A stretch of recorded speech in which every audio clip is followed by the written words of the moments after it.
直升机父母又称为控制狂父母，就是过度掌控孩子，大事小事都要管的父母。据我所知，在亚洲的一些国家，很多父母在某种程度上都是控制狂，特别是在台湾和中国，控制狂父母甚至可以说是一种常态。但是如果你跟我一样，认为欧美国家的父母都很开明、很自由，那你可能会很意外，因为我竟然有机会亲耳听到相关人士分享自己的经历，而这一对西方控制狂父母的掌控程度，真的让我大开眼界。到底有多夸张呢？这集节目我们就来聊聊控制狂父母，顺便学习一些和家庭、亲子关系有关的重要中文词汇。今天是 Mandarin Monday， 欢迎来到 Making Sense of Chinese。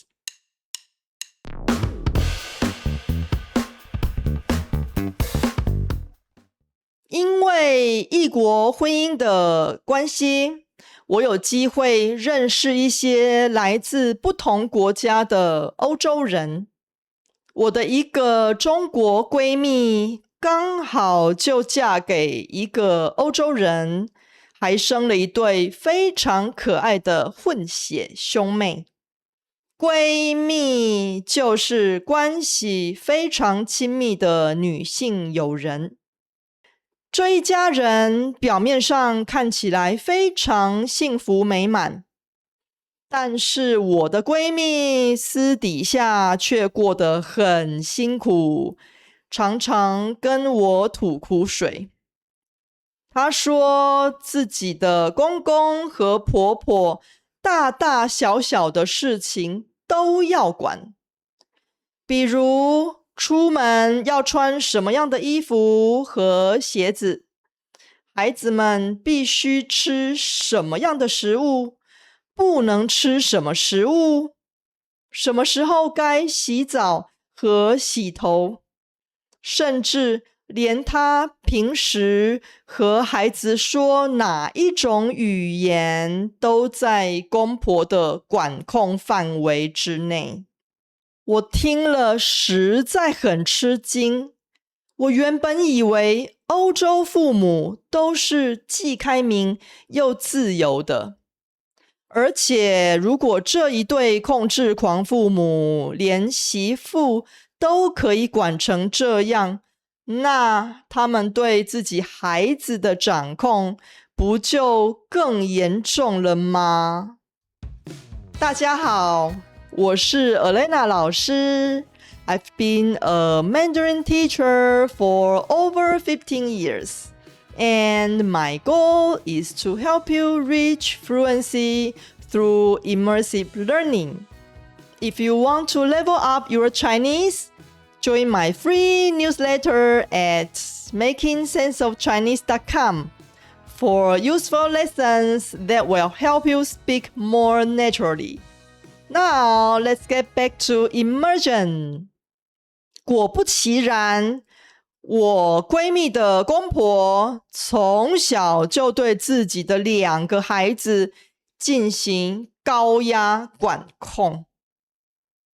孩子们高中毕业以后，他们完全不管孩子的兴趣是什么，就强迫孩子选择他们认为有前途的大学科系。孩子们被迫读自己不喜欢的科系就算了，其中一个孩子上大学的时候，他们还强迫他寄住在亲戚家里，表面上是以省钱为理由，其实也是为了更方便掌控孩子的行踪。只要孩子一想反抗，他们就会以不给钱作为手段，逼迫孩子乖乖听话。后来，即使2个孩子都已经有了自己的家庭和婚姻，这对控制狂父母还是继续干涉他们的婚姻生活，甚至连孙子和孙女要读什么学校，他们都要干涉。我闺蜜的老公就是其中一个长期受到控制的可怜孩子。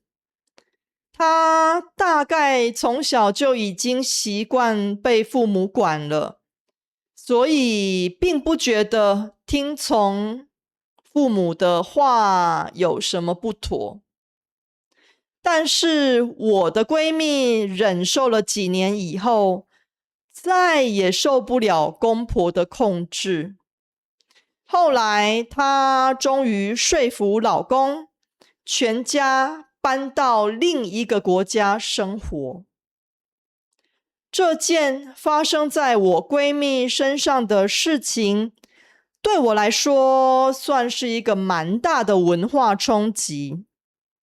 其实不久前我在新闻上也看到著名的英国足球明星贝克汉和他的老婆也被自己的儿子指控为直升机父母，这也让我觉得很惊讶。老实说，我对自己的小孩也有某种程度的控制欲，毕竟我还是受到了中华文化的影响。而控制狂父母在台湾和中国算是非常普遍的，但是我干涉的都是生活中的一些小事，比如夏天要多喝水，平常要勤洗手等等。我并不想什么事情都管，更不想介入孩子的人生。毕竟，如果父母替孩子做了重大的决定，但这个选择并不是孩子真正想要的，以后孩子很有可能会埋怨父母一辈子，不是吗？在你的国家，控制狂父母很常见吗？你有没有看过很夸张的控制狂父母呢？我很好奇，欢迎在影片下方留言，跟大家分享你的经验。I hope today's episode gave your Chinese a nice boost. If you want to review what you learned today, you can find all the supporting materials, including the full Mandarin transcripts, pinyin, and our vocabulary database at makingsenseofchinese.com/EFP. If you enjoyed learning with me, click right here to watch a full playlist of immersive content. Keep going, you are doing great, and I'll see you in the next episode.